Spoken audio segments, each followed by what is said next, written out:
Bakit Hola, ka te naman dejé un audio nagdadalawang grabado isip para na ti. kunin to? Aprieta en Di el ba más de mi gusto mo foto, to? vete al WhatsApp Naka-add to cart nga y to, di escúchalo. ba? Ay naku, deserve mo maging masaya. Deserve mo na magkaroon nito. Kaya ano pang ginagawa mo? I-click mo yung nasa yellow basket, i-check out mo na yan. Detente un momento. Este audio pudo haber sido borrado hace meses, pero no lo hice. Cada vez que lo volví a escuchar, descubrí algo diferente. Y hoy creo que ya entendí por qué. Por eso decidí compartirlo. Entra a mi perfil y toca el signo más junto a mi foto. Escúchalo completo. Y cuando termines, sígueme, dale un like y comenta qué parte más llamó.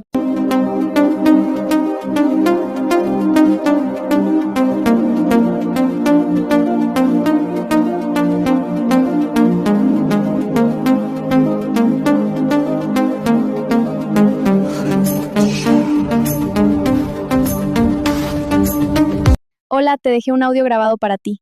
Aprieta en el más de mi foto, vete al WhatsApp y escúchalo.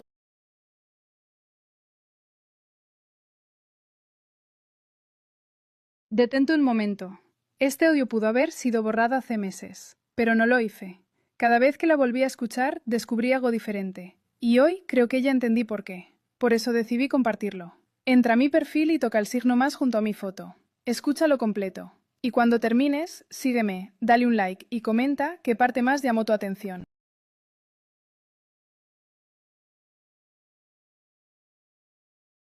Kinukuha umano ni former Senator Cynthia Villar ang 2.5 hectares na lupaing ito na nasa kalagitnaan ng residential area sa Molino 6. Tinanong ko pa nga po siya dito, hinarang ko po siya doon. Tinanong ko, sabi ko, ma'am, good afternoon po, ano po may paglilingkod ko. Sinabi niya sa akin, nabili ko na to, tapos sabi, alis po.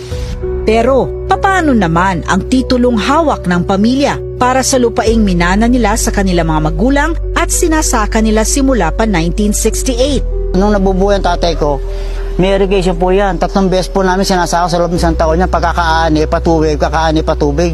Kasi buhay naman po yung tubig niyan eh. Yung, wala na po, kasi nga ginawa na pong river drive, sinaraduhan na rin po, nilagyan na ng kalsada.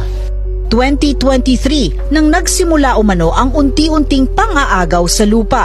Una, gumawa ng river drive sa tabi ng Ilog Molino na katabi din ng lupain ng mga Alonzo. Sumunod dito ay sinisira na ang kanilang bakod.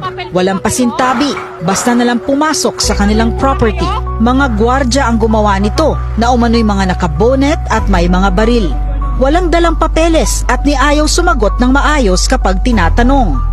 Kung habang ginagawa nila po yung river drive, unti-unti na po nila pinapasok yung mga heavy equipment nila, pinapatag na po yung lupa.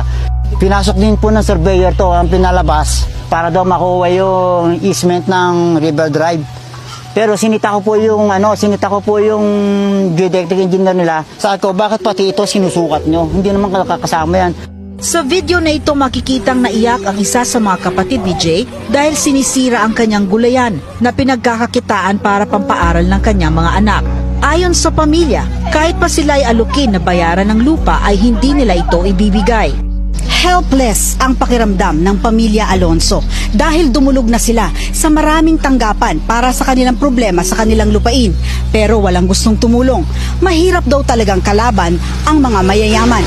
Lumapit na kasi ang pamilya sa barangay, sa munisipyo, maging sa DAR at sa Action Center ng Malacanang. Pero pinagpapasapasahan at pinababalik-balik lang daw sila. Nangangamba ngayon ang pamilya na baka isang araw ay bigla na lamang i-demolish ang kanilang mga bahay na nasa paligid ng lupain.